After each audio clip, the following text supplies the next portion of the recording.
மத்தேயு 8ஆம் அதிகாரம். அவர் மலையிலிருந்து இறங்கின போது திரளான ஜனங்கள் அவருக்கு பின் சென்றார்கள். அப்பொழுது குஷ்டரோகி ஒருவன் வந்து அவரை பணிந்து, ஆண்டவரே, உமக்கு சித்தமானால் என்னை சுத்தமாக்க உம்மால் ஆகும் என்றான்.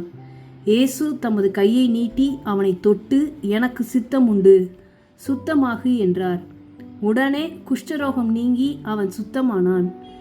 இயேசு அவனை நோக்கி, இதை நீ ஒருவருக்கும் சொல்லாதபடி எச்சரிக்கையாயிரு. ஆயினும் அவர்களுக்கு சாட்சியாக நீ போய் ஆசாரியனுக்கு உன்னை காண்பித்து மோசே கட்டளையிட்ட காணிக்கையை செலுத்து என்றார்.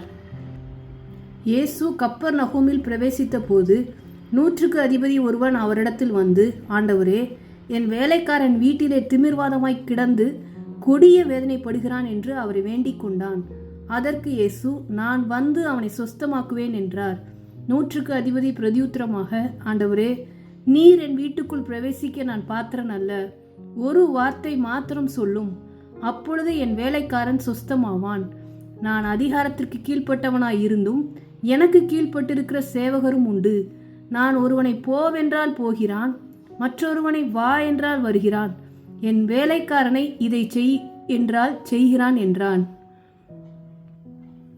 இயேசு இதை கேட்டு ஆச்சரியப்பட்டு தமக்கு பின் செல்கிறவர்களை நோக்கி, இஸ்ரவேலருக்குள்ளும் நான் இப்படிப்பட்ட விசுவாசத்தை காணவில்லை என்று மெய்யாகவே உங்களுக்கு சொல்கிறேன். அநேகர் கிழக்கிலும் மேற்கிலும் இருந்து வந்து பரலோக ராஜ்யத்தில் ஆபிரகாம், ஈசாக்கு, யாக்கோபு என்பவர்களோடே பந்தியிருப்பார்கள்.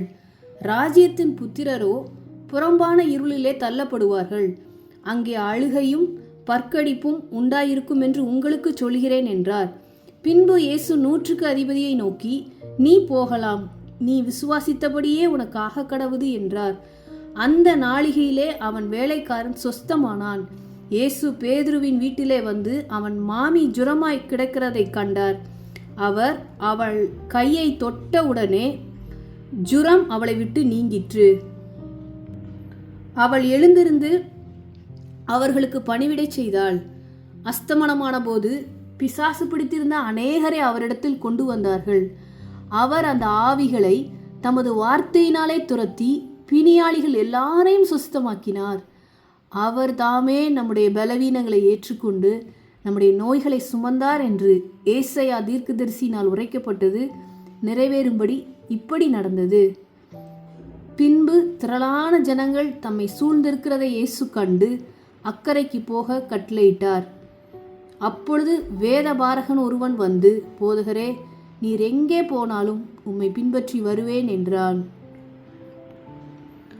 அதற்கு இயேசு, நரிகளுக்கு குழிகளும் ஆகாயத்து பறவைகளுக்கு கூடுகளும் உண்டு, மனுஷகுமாரனுக்கோ தலை சாய்க்க இடமில்லை என்றார்.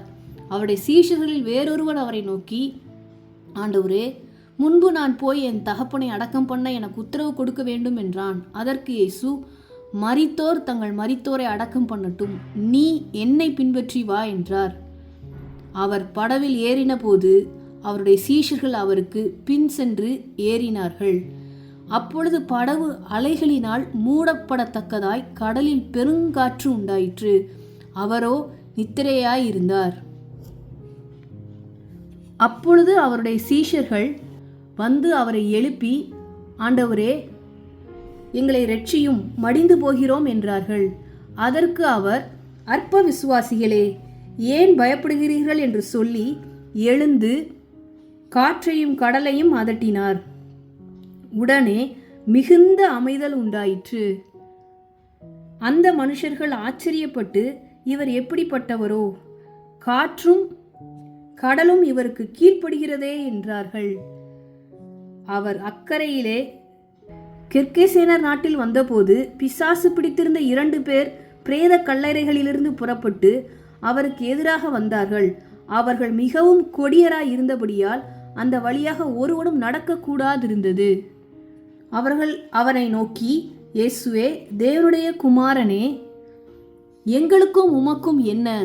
காலம் வரும் முன்னே எங்களை வேதனைப்படுத்த இங்கே வந்தீரோ என்று கூப்பிட்டார்கள். அவர்களுக்கு கொஞ்ச தூரத்தில் அநேகம் பன்றிகள் கூட்டமாக மேய்ந்து கொண்டிருந்தன. அப்பொழுது பிசாசுகள், நீர் எங்களை துரத்துவீரானால் நாங்கள் அந்த பன்றி கூட்டத்தில் போகும்படி உத்தரவு கொடும் என்று அவரை வேண்டிக் கொண்டன. அதற்கு அவர் போங்கள் என்றார். அவைகள் புறப்பட்டு பன்றி கூட்டத்தில் போயின. அப்பொழுது பன்றி கூட்டமெல்லாம் உயர்ந்த மேட்டிலிருந்து கடலிலே பாய்ந்து ஜலத்தில் மாண்டு போயின. அவைகளை மேய்த்தவர்கள் ஓடி பட்டணத்தில் சென்று இந்த சங்கதிகள் எல்லாவற்றையும் பிசாசு பிடித்திருந்தவர்களுக்கு சம்பவித்தவைகளையும் அறிவித்தார்கள்.